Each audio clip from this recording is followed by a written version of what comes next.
ಹೋರಾಟವನ್ನು ಮಟ್ಟ ಹಾಕೋದಕ್ಕೆ ಮಾಡಿರ್ತಕ್ಕಂಥ ರಾಜ್ಯ ಸರ್ಕಾರದ ಕ್ರಮ ಏನಿದೆ ಇದು ಅತ್ಯಂತ ಅಪ್ರಜಾಸತ್ತಾತ್ಮಕವಾಗಿರ್ತಕ್ಕಂಥದ್ದು. ಕಳೆದ 3 ತಿಂಗಳಲ್ಲಿ ಆಗಿರ್ತಕ್ಕಂಥ ಹೋರಾಟದಲ್ಲಿ ಒಂದು ಸಣ್ಣ ಗಲಭೆ ಆಗಿದೆಯಾ ಹುಡುಗರಿಂದ, ಒಂದು ಸಣ್ಣ ಅನುಚಿತ ವರ್ತನೆ ಆಗಿದೆಯಾ, ಶಾಂತಿಯುತವಾಗಿ ಹೋರಾಟ ನಡೀತಿದೆ ಅನ್ನೋದಕ್ಕೆ ಇಷ್ಟು ಪುರಾವೆಗಳಿರಬೇಕಿದ್ರೆ ಶಾಂತಿಯುತವಾಗಿ ಹೋರಾಟ ನಡೆಯಲ್ಲ ಅನ್ನೋದಕ್ಕೆ ಇವ್ರು ಏನು ಪುರಾವೆಗಳು ಸರ್ಕಾರದ ಹತ್ರ ಇದೆ? ಬೇಜವಾಬ್ದಾರಿ ವರ್ತನೆಯನ್ನು ತೋರಿಸ್ದಂಗೆ ಆಗ್ತದೆ ಹೊರತು ಜವಾಬ್ದಾರಿಯುತವಾಗಿ ನೀವು ವರ್ತನೆ ಮಾಡ್ದಂಗೆ ಆಗೋದಿಲ್ಲ. ಇತಿಹಾಸದಿಂದ ಅನುಭವಗಳು ಸಾಬೀತಾಗಿಲ್ಲ. ಹೋರಾಟ ಹತ್ತಿದ್ದಷ್ಟು ಹೋರಾಟ ಭುಗಿಲು ಹೇಳ್ತದೆ. ನಮ್ಮ ಕಣ್ಣೆದುರುಗಡೆ ನಡೆದಿರ್ತಕ್ಕಂಥ ಘಟನೆ, ಹೋರಾಟದಲ್ಲಿ ಭಾಗವಹಿಸೋದಕ್ಕೆ ಹೋಗಬೇಕಾಗಿರ್ತಕ್ಕಂಥ ಸಂಘಟನಾಕಾರರನ್ನು ನಮ್ಮ ಕಚೇರಿಯ ಹೊರಗಡೆ ಹೋಗಿ ಕಾಲಿಡ್ತಿದ್ದಂಗೆ ಬಂದವರು ವಶಕ್ಕೆ ತಗೊಂಡು ಅರೆಸ್ಟ್ ಮಾಡ್ಕೊಂಡು ಹೋಗಿದ್ದಾರೆ. ಇದರ ಯಾವ ಮುನ್ಸೂಚನೆಯೂ ನಮಗೆ ಕೊಟ್ಟಿಲ್ಲ ಅವರು ಪೊಲೀಸರು. ಇದು ಭಾಳ ಆಶ್ಚರ್ಯದ ಸಂಗತಿ ಮತ್ತು ಇದು ಅತ್ಯಂತ ಖಂಡನೀಯವಾಗಿರ್ತಕ್ಕಂಥದ್ದು. ಎರಡನೇದಾಗಿ, ಇವತ್ತು ಆ ಉದ್ಯೋಗಾಕಾಂಕ್ಷಿಗಳ ಹೋರಾಟ ಸಮಿತಿಯಿಂದ ಹಮ್ಮಿಕೊಂಡಿದ್ದು ಒಂದು ಶಾಂತಿಯುತ ಧರಣಿ ಅಷ್ಟೇ, ಪ್ರತಿಭಟನೆಯೂ ಅಲ್ಲ, ಒಂದು ಮೆರವಣಿಗೆಯೂ ಅಲ್ಲ, ಇನ್ಯಾವುದು ಕಾನೂನು ಭಂಗ ಮಾಡ್ತಕ್ಕಂಥ ಒಂದು ಹೋರಾಟವೂ ಅಲ್ಲ, ಒಂದು ಶಾಂತಿಯುತ ಪ್ರತಿಭಟನಾ ಧರಣಿ. ಮತ್ತು ಮೂರನೇದಾಗಿ ಭಾಳ ಮುಖ್ಯವಾಗಿರ್ತಕ್ಕಂಥದ್ದು, ಕಳೆದ 3 ತಿಂಗಳುಗಳಿಂದ ಸತತವಾಗಿ ಹೋರಾಟ ನಡೀತಾ ಇದೆ ಧಾರವಾಡದಲ್ಲಿ ಮತ್ತು ಬೇರೆ ಬೇರೆ ಜಿಲ್ಲೆಗಳಲ್ಲಿ, ಬಟ್ ಪರ್ಟಿಕ್ಯುಲರ್ಲಿ ಧಾರವಾಡದಲ್ಲಿ ನಡೀತಾ ಇದೆ. ಈ 3 ತಿಂಗಳ ಅವಧಿಯಲ್ಲಿ ನಡೆದಿರ್ತಕ್ಕಂಥ ಹೋರಾಟದ ಸಂದರ್ಭದಲ್ಲಿ ಪದೇ ಪದೇ ಸರ್ಕಾರಕ್ಕೆ ಮನವಿ ಸಲ್ಲಿಸಲಾಗಿದೆ. ರಾಜ್ಯದ ಮಾಜಿ ಲೋಕಾಯುಕ್ತರಾಗಿರ್ತಕ್ಕಂಥ ಸಂತೋಷ್ ಹೆಗಡೆಯವರು ಮತ್ತು HR ಹಿರೇಮಠ ನೇತೃತ್ವದಲ್ಲಿ ನಡೆದಿರ್ತಕ್ಕಂಥ ಸಮಾವೇಶದಲ್ಲಿ ನಿರ್ಣಯಗಳನ್ನು ತಗೊಂಡು ಇವರ ಬೇಡಿಕೆಗಳ ಬಗ್ಗೆ ಸ್ವತಃ ಮುಖ್ಯಮಂತ್ರಿಗಳನ್ನು ಭೇಟಿ ಮಾಡಿ ಈ ಸಮಸ್ಯೆಗಳನ್ನು ಮನವರಿಕೆ ಮಾಡಬೇಕು ಅಂತ ತೀರ್ಮಾನ ತಗೊಂಡಿತ್ತು. ಮುಖ್ಯಮಂತ್ರಿಗಳು ಅವರು ಅಪಾಯಿಂಟ್ಮೆಂಟ್ ಕೊಟ್ಟಿಲ್ಲ. ಮುಖ್ಯ ಕಾರ್ಯದರ್ಶಿಗಳಿಗೆ ಈ ಸಮಸ್ಯೆಗಳನ್ನು ಮನವರಿಕೆ ಮಾಡಿ ಬಂದಿದೆ. ನೀವು 1 ತಿಂಗಳೊಳಗಡೆ ಯಾವುದೇ ನಿರ್ಧಾರ ತಗೊಂಡಿಲ್ಲ ಅಂತಂದರೆ ಉದ್ಯೋಗಾಕಾಂಕ್ಷಿಗಳು ಹೋರಾಟ ಮುಂದುವರಿಸ್ತಾರೆ ಅನ್ನೋ ಒಂದು ಮಾತನ್ನು ಹೇಳಿ ಬಂದಿದ್ದಾರೆ. ಇಷ್ಟಾದ ಮೇಲೂ ಸರ್ಕಾರ ಯಾವುದೇ ನಿರ್ದಿಷ್ಟ ಕ್ರಮ ತಗೊಳ್ಳದೇ ಇದ್ದಾಗ ಅಂತಿಮವಾಗಿ ಡಿಸೆಂಬರ್ 1ನೇ ತಾರೀಕು ಪ್ರೊಟೆಸ್ಟ್ ಹಾಕ್ಕೊಂಡಿದ್ರು. ಆವತ್ತು ಪೊಲೀಸರು ಬಿಡಲಿಲ್ಲ. ಇವತ್ತು ಹಾಕ್ಕೊಂಡಿರ್ತಕ್ಕಂಥ ಧರಣಿ. ಇಲ್ಲಿ ಪ್ರಶ್ನೆ ಏನಂತ ಹೇಳಿದರೆ, ಹೋರಾಟವನ್ನು ಮಟ್ಟ ಹಾಕೋದಕ್ಕೆ ಮಾಡಿರ್ತಕ್ಕಂಥ ರಾಜ್ಯ ಸರ್ಕಾರದ ಕ್ರಮ ಏನಿದೆ ಇದು ಅತ್ಯಂತ ಅಪ್ರಜಾಸತ್ತಾತ್ಮಕವಾಗಿರ್ತಕ್ಕಂಥದ್ದು, ಇದು ಅತ್ಯಂತ ಒಂದು ಕ್ರೂರವಾಗಿರ್ತಕ್ಕಂಥ ಒಂದು ಕ್ರಮ ಇದೆ. ಈ ಅರೆಸ್ಟ್ ಮಾಡ್ತಕ್ಕಂಥ ಸರ್ಕಾರದ ಹಿಂದಿನ ಉದ್ದೇಶ ನಮ್ಗೆ ಅರ್ಥ ಆಗ್ತಾ ಇದೆ. ಯಾಕೆಂತ ಹೇಳಿದ್ರೆ, ಕಮಿಷನರು ಪೊಲೀಸ್ ಆಫೀಸರ್ಸ್ ಹೇಳ್ತಾರೆ ದೊಡ್ಡ ಸಂಖ್ಯೆಯಲ್ಲಿ ಹುಡುಗರು ಬರ್ತಾರೆ, ದಾಂಧಲೆ ಮಾಡ್ತಾರೆ, ವೈಲೆನ್ಸ್ ಆಗ್ಬೋದು ಅನ್ನೋ ಒಂದು ಅಭಿಪ್ರಾಯ, ಆತಂಕ ಪೊಲೀಸ್ ಆಫೀಸರ್ಗಳಿಗಿದೆ.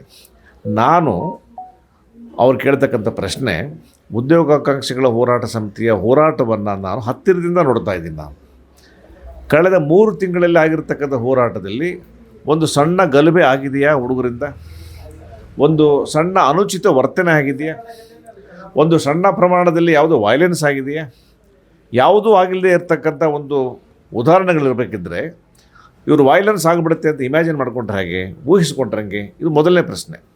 ಎರಡನೇದಾಗಿ, ಈ ಥರ ಆದಾಗ ಜವಾಬ್ದಾರಿ ತೊಗೊಂಡಿರ್ಬೇಕಾದ್ರೆ ಜವಾಬ್ದಾರಿ ನಮಗೆ ಬಿಡಲೇಬೇಕಿದ್ರೆ ಜವಾಬ್ದಾರಿ ತೊಗೊಳಕ್ಕೆ ನಾವು ತಯಾರಾಗಿದ್ದೀವಿ. ಯಾಕೆಂದರೆ ಇದು ಸುಮ್ಮನೆ ಕರೆ ಕೊಟ್ಟು ಹುಡುಗರು ಬಂದಿರತಕ್ಕಂಥದ್ದಲ್ಲ. ಪ್ರತಿ ಹಂತದಲ್ಲೂ ಕೂಡ ಹುಡುಗರನ್ನ ತಯಾರು ಮಾಡ್ಕೊಂಡು ಬಂದಿದ್ದೀವಿ. ಇವತ್ತು ಕೂಡ ಈ ಧರಣಿಯಲ್ಲಿ ಭಾಗವಹಿಸಿರ್ತಕ್ಕಂಥ ಹುಡುಗರು ಏನು ಮಾಡಬೇಕು, ಏನು ಮಾಡಬಾರ್ದು, ಯಾವುದೇ ವ್ಯಕ್ತಿಗಳ ವಿರುದ್ಧ ಘೋಷಣೆಗೆ ಹೋಗಬಾರ್ದು, ಅವ್ಯಾಚ್ಯ ಶಬ್ದ ಬಳಸಬಾರ್ದು, ಯಾವುದೇ ರಾಜಕಾರಣಿ ವಿರುದ್ಧ ಮಾತಾಡಬಾರ್ದು, ಬೇಡಿಕೆಗಳ ಬಗ್ಗೆ ಮಾತ್ರ ಘೋಷಣೆಗೆ ಹೋಗಬೇಕು, ಮತ್ತು ಬೇಡಿಕೆಗಳನ್ನು ಈಡೇರಿಸೋದಕ್ಕೆ ಸಂಬಂಧಪಟ್ಟಂಗೆ ಸರ್ಕಾರದ ಕ್ರಮದ ಬಗ್ಗೆ ಮಾತಾಡಬೇಕು ಅಂತ ಇಷ್ಟು ಕಟ್ಟುನಿಟ್ಟಾಗಿ ಹುಡುಗರಿಗೆ ಹೇಳಿಬಿಟ್ಟು ಕರ್ಕೊಂಡ್ಬರ್ತಾ ಇತ್ತು. ಹುಡುಗರು ಶಾಂತಿಯುತವಾಗಿ ಹೋರಾಟದಲ್ಲಿ ಭಾಗವಹಿಸ್ತು ಅಂತ ಹೇಳಿಬಿಟ್ಟು ಅನ್ನೋ ಒಂದು ಸಂಕಲ್ಪ ತೊಗೊಂಡಿದ್ದರು. ಇಷ್ಟು ಪುರಾವೆ, ಅಂದರೆ ಶಾಂತಿಯುತವಾಗಿ ಹೋರಾಟ ನಡೀತಿದೆ ಅನ್ನೋದಕ್ಕೆ ಇಷ್ಟು ಪುರಾವೆಗಳಿರಬೇಕಿದ್ದರೆ ಶಾಂತಿಯುತವಾಗಿ ಹೋರಾಟ ನಡೆಯಲ್ಲ ಅನ್ನೋದಕ್ಕೆ ಇವರು ಏನು ಪುರಾವೆಗಳು ಸರ್ಕಾರದ ಹತ್ರ ಇದೆ? ಸೊ ಸರ್ಕಾರದ ಹತ್ರ, ಪೊಲೀಸ್ ಹತ್ರ ಯಾವ ಪುರಾವೆನೂ ಇಲ್ಲ. ಇದಕ್ಕೆ ಇನ್ನೂ ಒಂದು ಬೆಸ್ಟ್ ಎಕ್ಸಾಂಪಲ್ ಏನಂತ ಹೇಳಿದರೆ, ಈಗ ಸಂತೋಷ್ ಹೆಗಡೆಯವರು ಬಂದಾಗ ಹಾಲ್ನಲ್ಲಿ ಕಾರ್ಯಕ್ರಮ ಮಾಡಬೇಕಂತ ತೀರ್ಮಾನ ತೊಗೊಂಡಿದ್ವಿ. ಹಾಲ್ನಲ್ಲಿ ನಡೀತಕ್ಕಂಥ ಕಾರ್ಯಕ್ರಮ ಏನು ವೈಲೆನ್ಸ್ ಆಗೋದಕ್ಕೆ ಸಾಧ್ಯ? ಆ ಸಮಾವೇಶದಲ್ಲಿ ಭಾಗವಹಿಸಿದ್ದು ಸಂತೋಷ್ ಹೆಗಡೆಯವರು, ಮಾಜಿ ಲೋಕಾಯುಕ್ತರು, ಮಾಜಿ ಸುಪ್ರೀಂ ಕೋರ್ಟ್ ಜಡ್ಜ್ ಅವರು, SR ಹಿರೇಮಠರು.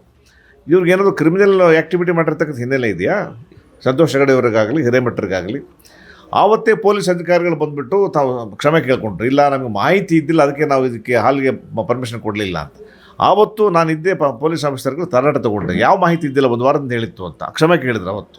ಮತ್ತು ಹಾಲ್ನಲ್ಲಿ ಮಾಡಬೇಕಾಗಿರ್ತಕ್ಕಂಥ ಪ್ರೋಗ್ರಾಮ್ಗೆ ನೀವು ಪರ್ಮಿಷನ್ ಕೊಡ್ತಾ ಇಲ್ಲ ಅಂದ್ರೆಗಿನ ನಿಮ್ಮದು ಪ್ರತಿ ಸಂದರ್ಭದಲ್ಲಿ ಕೂಡ ಪೂರ್ವ ನಿಯೋಜಿತ ಪೂರ್ವ ನಿರ್ಧಾರಿತ ಆಗ್ತದೆ.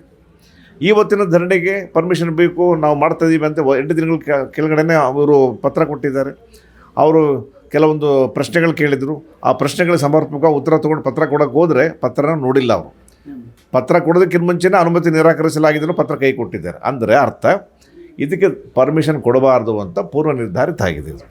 ಸೊ ಈ ರೀತಿ ಆದರೆ ನೀವು ಸರ್ಕಾರ ಅಥವಾ ಆಡಳಿತ ಹೋರಾಟವನ್ನು ಹತ್ತಿಕ್ಕೋದ್ರ ಮೂಲಕ ಹೋರಾಟ ಮತ್ತಷ್ಟು ಬೆಳೆಯೋದಕ್ಕೆ ನೀವೇ ಕಾರಣರಾಗ್ತೀರಿ ಹೊರತು ಮಾಡ್ತಕ್ಕಂಥ ಹೋರಾಟಗಾರರ ಬೇಡಿಕೆಗಳಿಗೆ ಸ್ಪಂದಿಸದೆ ಬೇಜವಾಬ್ದಾರಿ ವರ್ತನೆಯನ್ನು ತೋರಿಸ್ದಂಗೆ ಆಗ್ತದೆ ಹೊರತು ಜವಾಬ್ದಾರಿಯುತವಾಗಿ ನೀವು ವರ್ತನೆ ಮಾಡ್ದಂಗೆ ಆಗೋದಿಲ್ಲ. ಆದ್ದರಿಂದ ಸರ್ಕಾರ ಮಾಡಬೇಕಾಗಿರ್ತಕ್ಕಂಥದ್ದು 6 ಬೇಡಿಕೆಗಳಲ್ಲಿ 3 ಕನಿಷ್ಠ ಬೇಡಿಕೆಗಳಿದ್ದಾವೆ. ವಯೋಮಿತಿಯನ್ನು ಸಡಿಲಿಸೋದಕ್ಕೆ ಏನು ಸರ್ಕಾರ ಖರ್ಚು ಮಾಡಬೇಕಾಗ್ತದೆ? 5-6 ವರ್ಷಗಳಿಂದ ಅವರು ಅಪಾಯಿಂಟ್ ಮಾಡ್ಕೊಂಡಿಲ್ಲ, 8-10 ವರ್ಷಗಳಿಂದ ಅಪಾಯಿಂಟ್ ಮಾಡ್ಕೊಂಡಿಲ್ಲ. ಆ ಥರ ತೊಗೊಂಡು ವಯೋಮಿತಿ ಸಡಿಲಿಕ್ಕೆ 10 ವರ್ಷ ಕೇಳಬೇಕು. ಯಾಕಂದ್ರೆ 8 ವರ್ಷಗಳು ಅಪಾಯಿಂಟ್ ಮಾಡ್ಕೊಂಡು ನಿಮ್ಮ ತಪ್ಪದು. ಆದರೂ ಕೇಳಿರೋದು 5-6 ವರ್ಷ. ನ್ಯಾಯಯುತವಾಗಿದೆ ಬೇಡಿಕೆ. ನನಗೆ ಇಷ್ಟ ನಂದಿನಿ ತುಪ್ಪ, ಶುದ್ಧ ತುಪ್ಪ ಅಂದರೆ ನಂದಿನಿ. ಎರಡನೇದಾಗ ಅರ್ಜಿ ಶುಲ್ಕಗಳನ್ನು 800-900-1000 ರೂಪಾಯಿ ಕಲೆಕ್ಟ್ ಮಾಡ್ತಾಯಿದ್ರೆ ಯಾವುದು ರಾಜ್ಯಗಳಲ್ಲಿ ಇಲ್ಲ. ಅದನ್ನು ತೆಗೆದಾಕಬೇಕಂತ ಕೇಳಿದೆ. ಅದಕ್ಕೆ ಸರ್ಕಾರದಿಂದ ಹೊರೆ ಇಲ್ಲ. ಭಾಳ ಸಾವಿರಾರು ಸಂಖ್ಯೆಯಲ್ಲಿ ಜಯನಗರ ಸಪ್ತಾಪದಲ್ಲಿ ಹುಡುಗರಿರೋದು ಒಂದಿಷ್ಟು ಕ್ಯಾಂಟೀನ್ ತೆಗೆದು ಇಂದಿನ ಕ್ಯಾಂಟೀನ್ ಅಂತ ಕೇಳಿದೆ.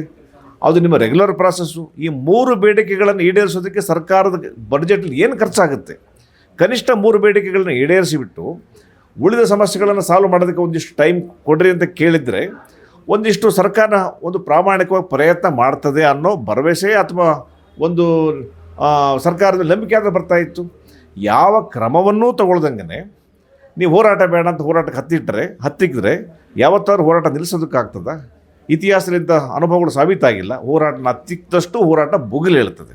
ಸೊ ಮುಂದೆ ಆಗ್ತಕ್ಕಂಥ ಎಲ್ಲ ಹೋರಾಟಗಳಿಗೂ ಕೂಡ ರಾಜ್ಯ ಸರ್ಕಾರ, ಕೇಂದ್ರ ಸರ್ಕಾರ ಇವ್ರು ತೊಗೊಂಡಿರ್ತಕ್ಕಂಥ ದಮನಕಾರಿ ನೀತಿಗಳೇ ಕಾರಣ ಆಗ್ತದೆ ಹೊರತು ಯುವಕರು ವಿದ್ಯಾರ್ಥಿಗಳಲ್ಲ. ಸೊ ಆದ್ದರಿಂದ ಈಗಲಾದರೂ ಸರ್ಕಾರ ನೀವು ತೊಗೊಂಡಿರ್ತಕ್ಕಂಥ ಕ್ರಮಗಳ ಮೂಲಕ ಉತ್ತರ ಕೊಡಬೇಕೇ ಹೊರತು ದಮನಕಾರಿ ನೀತಿಗಳ ಮೂಲಕ ಅಲ್ಲ ಅನ್ನೋದನ್ನು ಸರ್ಕಾರಕ್ಕೆ ಹೇಳ್ತಾ, ನೀವು ದಯವಿಟ್ಟು ಸರ್ಕಾರದವ್ರು ಈಗಲೂ ಕಾಲ ಮಿಂಚಿಲ್ಲ. ಬೇಡಿಕೆಗಳ ಬಗ್ಗೆ ಕ್ರಮ ತಗೊಂಡು ನಿಮ್ಮ ಬದ್ಧತೆಯನ್ನು ತೋರಿಸಬೇಕು. ಸರ್ಕಾರಿ ಬದ್ಧತೆ ತೋರಿಸೋ ತನಕ ಉದ್ಯೋಗಾಕಾಂಕ್ಷಿಗಳು ತಾಳ್ಮೆ ಕಳ್ಕೊಳ್ದೇನೆ ಶಾಂತಿಯುತವಾಗಿ, ವ್ಯವಸ್ಥಿತವಾಗಿ, ಸಂಘಟಿತವಾಗಿ ಹೋರಾಟವನ್ನು ಮುಂದುವರಿಸಬೇಕು ಅಂತ ನಾನು ಮನವಿ ಮಾಡ್ತೇನೆ.